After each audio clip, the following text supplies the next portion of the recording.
Welcome to VSOW. Today, we're embarking on quite a deep dive. We're looking into two specific but definitely connected areas around Melania Trump. Yeah, we've pulled together a really interesting mix of sources. Everything from, online discussions and detailed reporting right up to actual congressional letters. And our goal here is really to unpack all the details, the maybe surprising bits in this material. We want to give you a clear view of the complex stories being told. Exactly. We'll start with the scrutiny around her path to becoming a U.S. citizen, looking at those conflicting timelines, the visa questions. Then we'll switch gears, right, to her more recent business stuff, especially the meme coins. Big topic there. Huge. Oh. And the concerns they've sparked, ethical questions, consumer protection, even foreign influence, it's a lot. It really is. And look, this has generated a ton of debate, lots of different takes. We're here to focus on what the sources actually say to help you navigate it. Okay, so let's start with the immigration timeline. The one Melania Trump herself has stated. Right. What's the official version, according to her? She's consistently said she arrived in the U.S. in 1996, then green card in 2001, and finally became a citizen July 2006. And she's spoken about following the rules, hasn't she? What do the sources say about her specific comments on that? Well, there are quotes out there from places like Harper's Bazaar, MSNBC's Morning Joe. She said things like, "It never crossed my mind to stay here without papers," and "You follow the rules, you follow the law." And she mentioned something about going back to Europe? Yes, that she had to return every few months to Europe to, quote, "stamp your visa." Her lawyer also put out a letter, this was after a Politico piece, saying she came in 96 and followed all the visa laws. She repeated that herself, too. Okay, but that story, that timeline, it almost immediately ran into trouble, didn't it? Conflicting information popped up quite fast. It really did. It's quite striking how quickly sources brought up contradictory points, like Politico mentioning those nude photos taken in New York back in 1995. 1995, so before her stated 1996 arrival. Exactly. They were for a French magazine, Max magazine.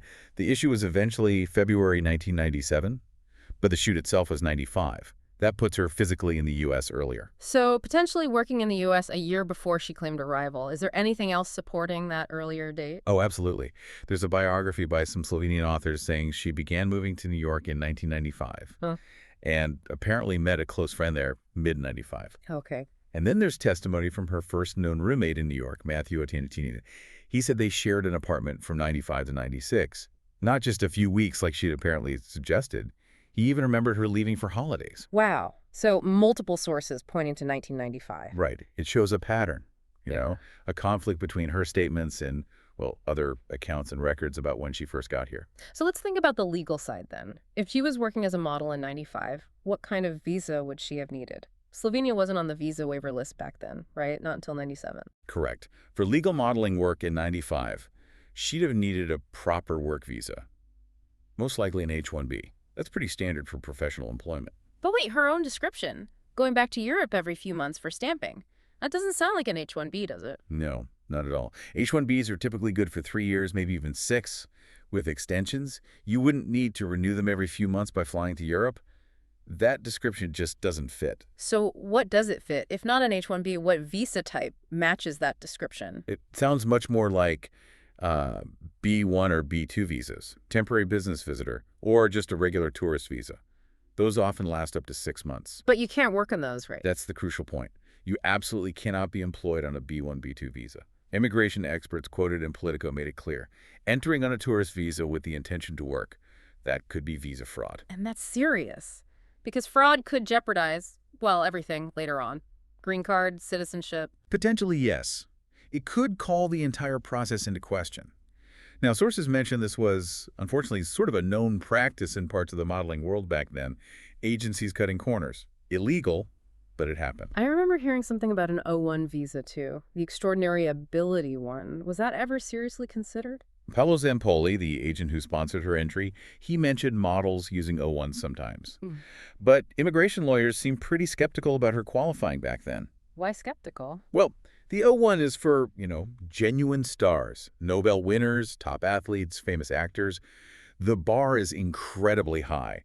Sources describe Melania now then as an obscure model, doing mostly ads and catalog work. It seems unlikely she'd meet those strict O1 criteria in the mid-90s. Plus, wouldn't an O1 also last longer than a few months? Exactly. An O1 would typically grant an initial stay of up to 3 years. Again, that doesn't fit her story of frequent renewals. Okay, so the visa questions are complex, and this whole thing seemed to heat up again more recently with the Einstein visa controversy. Tell us about that. Right, that came up during a House Judiciary Committee hearing. This was June 2025. Representative Jasmine Crockett from Texas really went after the integrity of Melania Trump's EB-1 visa. That's the official name for the Einstein visa, EB-1. Yes. And Crockett laid out the criteria pretty starkly. You need major achievements, a Nobel, a Pulitzer, an Olympic medal, or basically sustained extraordinary success at the very top of fields like science, arts, business, athletics. And Crockett's point was, Her challenge was direct. She said, last time I checked, the First Lady had none of those accolades under her belt.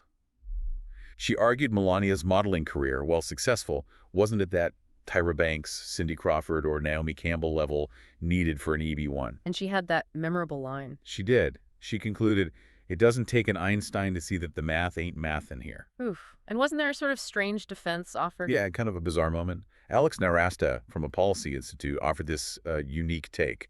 Not everybody could marry Donald Trump, and I think that's quite an achievement. Nobody up here could have done it. That's certainly one way to interpret extraordinary ability. It definitely got people talking. But, the whole episode, this intense scrutiny of her EB-1, it really throws a spotlight on broader questions, like how fair is the immigration system, especially for high-profile people, and how does this stuff get tangled up in politics? So for you, the listener, this isn't just about one person's past. It's about seeing how these processes work, or maybe don't work, and how they become part of the larger debate on immigration. Precisely. It connects to bigger themes of fairness and scrutiny in public life. Okay, let's shift gears now. Post-White House. Melania Trump didn't exactly fade away, did she? She moved into entrepreneurial stuff. No, definitely not.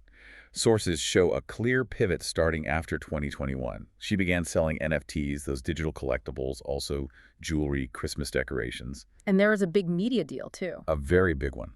A reported $40 million documentary deal with Amazon that includes a feature film and a series. And importantly, she's listed as an executive producer. So she gets to shape the story, control the narrative. Seems to be the goal, yeah. Yeah. Embracing a more visible role than she often had as First Lady. And sources also mentioned significant speaking fees, like $237,500 for one campaign fundraiser speech back in April. Which brings us to the meme coins. This really blew up in January 2025, right? The launch of Trump and Melania. It did. Big splash. Lots of controversy. Maybe explain quickly for listeners, what is a meme coin fundamentally? How's it different from, say, Bitcoin? Good question.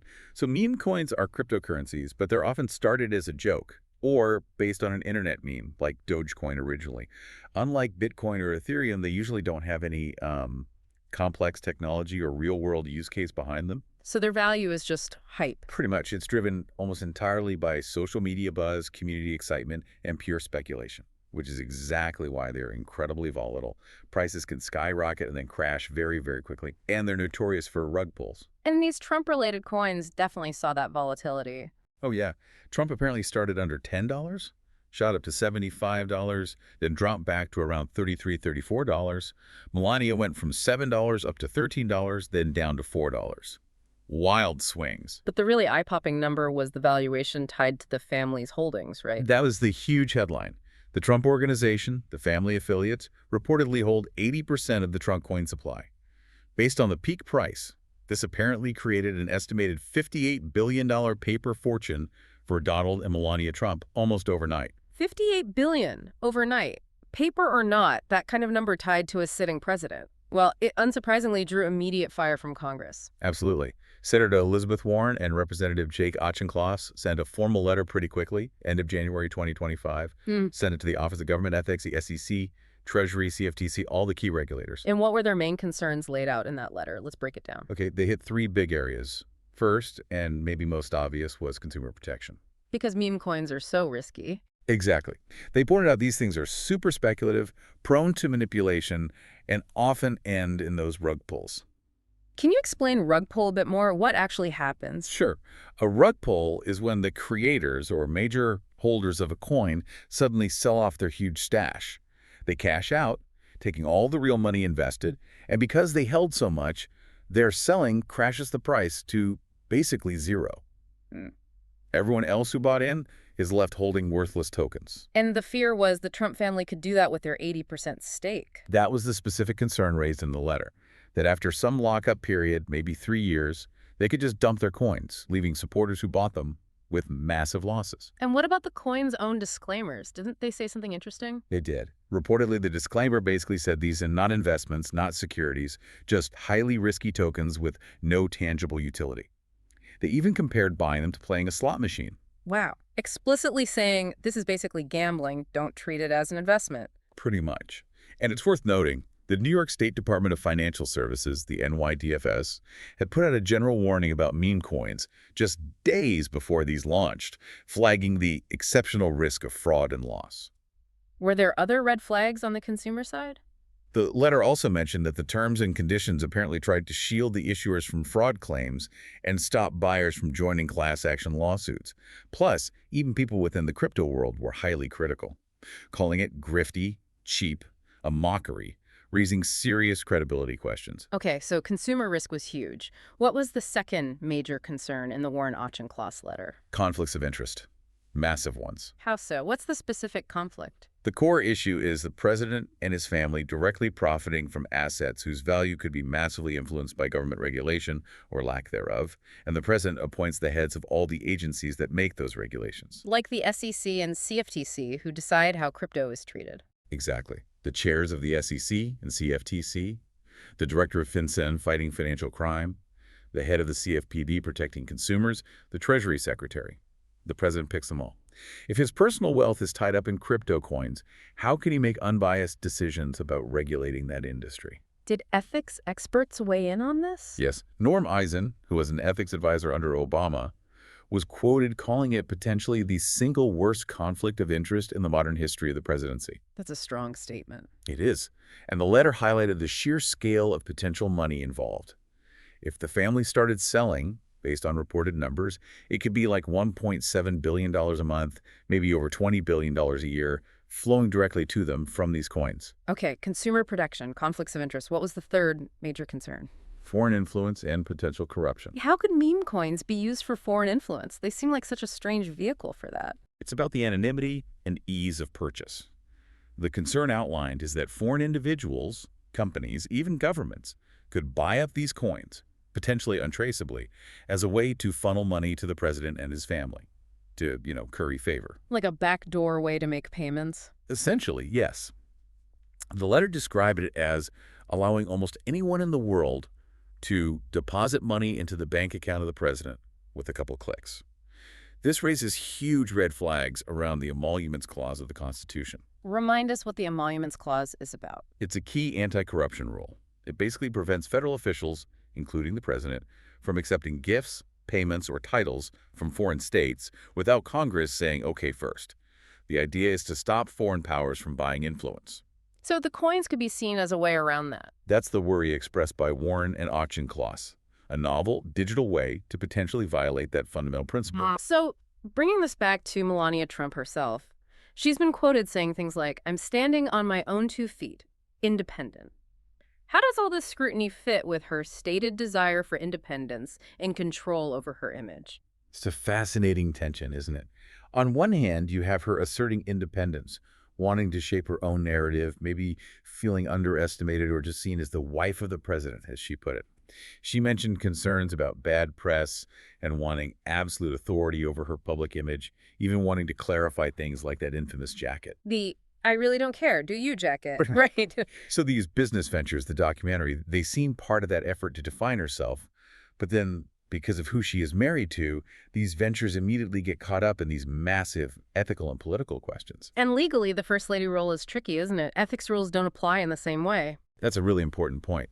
The First Lady position is purely honorary. It's not in the Constitution. There's no federal statute defining it. So the standard government ethics rules that apply to elected officials or federal employees typically don't apply to the First Lady. So she has more leeway to pursue private business. Legally, yes. It creates this unique ethical landscape. We've seen other First Ladies handle it differently. Jill Biden kept teaching. Nancy Reagan donated book royalties. Melania Trump's ventures, especially the meme coins happening while her husband is in office, push into really new territory. So for you, the listener, this part of the story really highlights this complex intersection.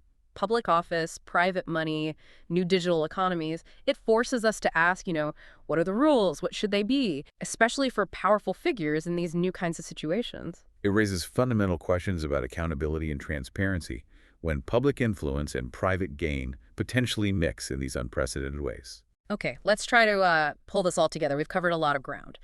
From the details of immigration law, that whole Einstein visa debate, to this very modern, very contentious world of meme coins and blockchain. Yeah, and what's really striking is how all these different sources, news reports, biographies, congressional letters, even her own statements, they all combine to paint this incredibly complex picture.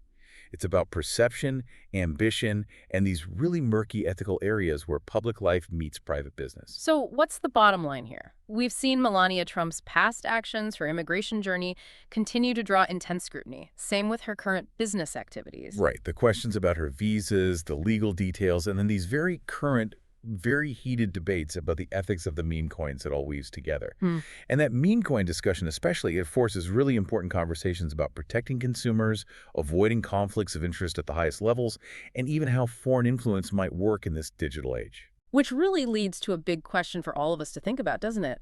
As information, as money itself gets more decentralized, more complex, how do we, as citizens trying to stay informed, hold public figures accountable, especially when their private businesses and public roles overlap in ways we've maybe never seen before? That's the challenge, isn't it? Finding the right ways to ensure transparency and accountability in these new landscapes. If you found this deep dive interesting, please do consider subscribing.